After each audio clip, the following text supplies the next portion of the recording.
Hey, welcome to another episode of Money and Stuff. Today, we are going to be diving into a topic that so many Gen Xers and older millennials are dealing with right now, being stuck right in the middle, juggling both aging parents and growing kids. We call that the sandwich generation. I'm your host, Sam Rodriguez, certified financial planner, and with me, as always, is my co-host, Conor Shepard. Conor, how's it going today, man? Oh, good, Sam. Had a good weekend and things have warmed up, so it's good to finally be able to get outdoors again, without the cold and everything. So Yeah. Why you still wearing the big puffy vest if it's warmed up, man? it looks good, and I'm in finance, so I thought vests were part of the uniform. All right, dude. That's All all. right. Let's just stop. Okay, let's just stop there and jump straight into what we're talking about, the sandwich generation, man. So you and I have talked about it in the past. We're seeing a lot more people come in that are in this situation where they are sandwiched between taking care of their parents, helping their kids out, and at the same time trying to figure out their own financial situation. Absolutely, Sam. And I'll tell you what, this is a sandwich that I don't think anybody ordered, but here we are. Yeah, that's right. 1 minute you're helping your kids with algebra or trying to anyway. And the next you're trying to explain to your parents that no matter how many robocalls they're getting, their car warranty is not actually expiring. And here's the thing, it's not just a time problem, it's a financial one too. And a lot of us are trying to figure out, how do I save for my own retirement when my parents might actually need some financial help right now? We get a lot of questions about whether or not they should be paying for their kids' college, or how do they figure that out? And then people are even just from a time perspective, like, how am I ever going to have time for myself again? And this is a huge challenge, but there are smart ways to handle it without running yourself into the ground, whether that be financially or emotionally. Yeah, the reality is, even if you're not dealing with this just yet, you probably will at some point, right? People are living longer, and we're just seeing more and more people filling up this sandwich generation, quote unquote. So it's very likely that eventually more and more people are going to be running into this situation. So today we're going to be breaking down the realities of being in the sandwich generation, the biggest financial traps to help you avoid it, and some strategies to keep your sanity intact. Yeah, that's right. Before we get into it, I do want to say thank you guys so much for listening and thank you for the great feedback that we get. Please do not forget to hit that like and subscribe before you stop listening today. It would really mean a lot to us. So let's go ahead and jump into it. Yeah. So let's start with, big picture, talking about really the financial and emotional toll that people deal with. So broadly speaking, why is this such a huge issue for Gen Xers and older millennials? Yeah, I think it's because we're the first generation that's really facing this unique combo. And I don't want to say we're the first. I mean, I know other people have faced it in the past, but we're the first generation that is really feeling it on a broad scale, right? And that's because our parents are living longer. Life expectancies are longer than ever before, which is great, but that also means they might outlive the money that they've saved up. Our kids are also financially dependent longer because college is more expensive than ever. And a lot of young adults are just kind of struggling to launch out of the house. And most of us don't have pensions the way older generations did. So we're really on our own for our retirement savings. Yeah, I mean, basically, it's like we're trying to keep three separate generations financially afloat all at the same time. So it makes sense that a lot of people just feel burned out. Yeah, that's exactly right. I'll hit you with a few stats. So right now, nearly 50% of all of Generation X are financially supporting both a parent and a child at the same time. And there was a survey that found that a third of middle-aged adults right now have actually had to dip into their retirement savings to help family members. And why are we having this problem is probably the big question. Like I said before, our parents' generation are living longer than any previous generation, right? Right now, the average life expectancy is almost 79. And in 1990, right, just 35 years ago, it was 75. That doesn't seem like a lot. Like 4 years doesn't seem like a lot. But when you think about what someone might spend on an annual basis, and having to help that person with those expenses for years, that adds up to a lot. And then when you realize that over 50% of retirees either rely on Social Security as their main or sole source of income, you realize that this is a pretty big problem, especially when the average Social Security payment is, less than $2,000 a month. So that's less than $24,000 a year. And then we're also raising kids in an extremely expensive time period. 40 years ago, like the cost to raise a kid from birth to age 17, it really cost you about 3.3 times what the median household income was at that time. Today, that number's up to 4.4 times. So so not just like sending your kids to school, but just raising your kid. And that's for a lot of different reasons. It could be like the things that we value more. Kids are more involved in a lot of things. Things cost more that you involve your kids in now than it used to. Technology, things that kids have to have in order to make it in school. And then by the time they get to college, the average tuition in the United States has been rising by over 6% a year. So to put that into perspective, 40 years ago, 1985, the median household income was $23,620. Last year, it was just over $80,000, right? That's only a 3.11% increase year over year. Now, remember I said college was a 6% year over year increase?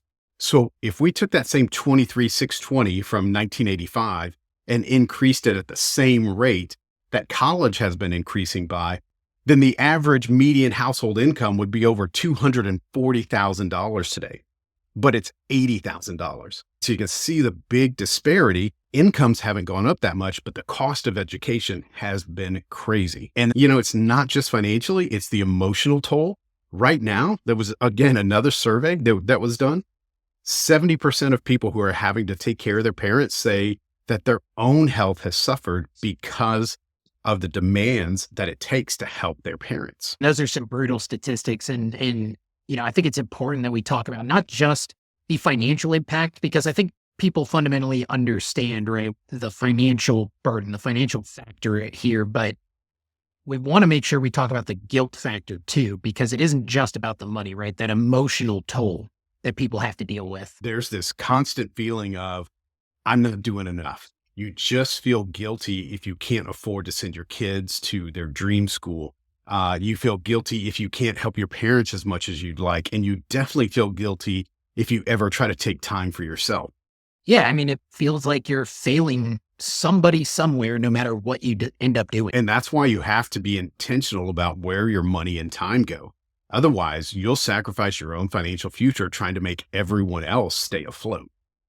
Let's dig into how people can navigate, being part of the sandwich generation. So talking about the money side, number one, should people prioritize their own finances first? How would they do that? Yeah, absolutely. I always tell people, think about the airplane safety, right? Put your own oxygen mask on first. You cannot take care of anyone else if you don't have your own finances in order first.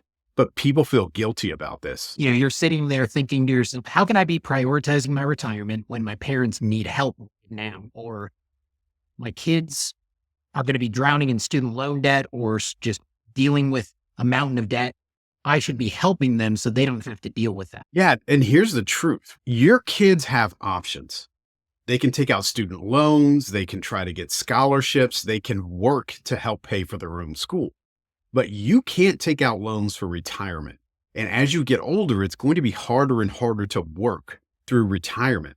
So if you don't save for yourself, you're setting yourself up to begin a cycle where you'll eventually need your kids to take care of you financially. What you really have to think about is, if I can't both take care of myself or my own retirement and my kids' school, I need to take care of my retirement first, because otherwise you're just deciding when to put the burden on your kids.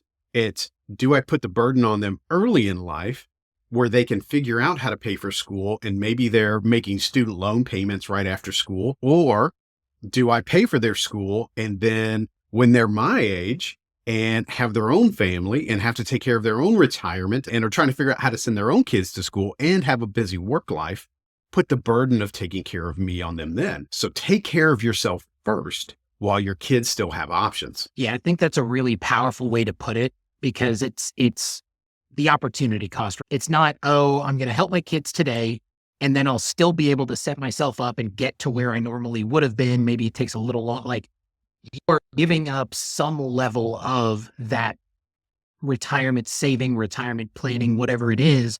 And more than likely, you're going to end up putting that burden on your kids just down the road. So it's a can that you're just kicking further and further. And then as far as your parents are concerned, if your parents are struggling financially, it's very important to get their full financial picture before just jumping in and assuming I need to start paying for their bills, when really they may need help optimizing their monthly finances, or maybe they have assets that need to be optimized.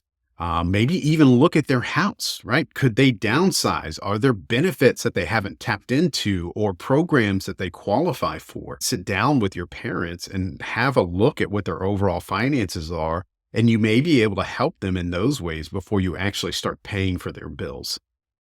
So really the first step is having, in quotations, the talk with your parents. Yeah, that's right. And I know, that can be awkward.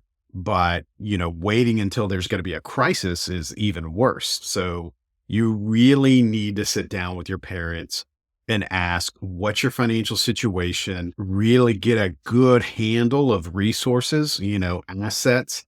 Like I said, programs that may be available for your parents, and see what can be done to help them and really help them understand that you're just trying to put them in a better position. Yeah, I mean, this is a really important step here because otherwise you're just going to be throwing money at a problem that could have potentially been solved differently or more easily by other means, right? So getting as good of an understanding of where they're at, what their situation looks like, and the options that you have is going to be the best way for you to decide on the, most efficient and most effective solution that you can pursue. Yeah. And look, like I said, I know it may be an awkward conversation to have. It may be uncomfortable, but is it going to be more uncomfortable to not be able to take care of yourself because you're just kind of trying to throw money at the problem? It's better to try to have that conversation that may be uncomfortable at first. That's more the financial side, but now let's talk about the emotional side, right? We really should dig into how you can stay sane when you're constantly being pulled in these different directions emotionally. Yeah, because even with a financial plan, this can be exhausting, right? So 3 key things. Number 1, set some boundaries. Just because your parents need help doesn't mean that you can drop everything at any time 24/7, right? And the same with your kids. You don't have to be the hero and absolutely drop everything that you're doing to take care of an issue that they have. I'd say the second thing is delegate, right? Ask for help. If you have siblings, make sure everyone is pitching in. If you don't, then you need to look into resources that your community may have. And then this probably should be first, but take care of yourself. I mean, burnout is real, whether it's exercise, therapy, or you just need a break. You really need to figure out how to take time to recharge yourself and make sure that you're still staying healthy, both physically and emotionally. 100%. I mean, this is, again, the side that I don't think it gets talked about as much, but it's just as important, arguably, as the financial side. You have to make sure that you're taking care of yourself emotionally and that you're not overwhelmed or just beaten down, because it's just going to make it harder to make the right decisions or make rational decisions in the situation. Absolutely. And then the last thing you want to do is become bitter about helping, because people are going to know how you're feeling.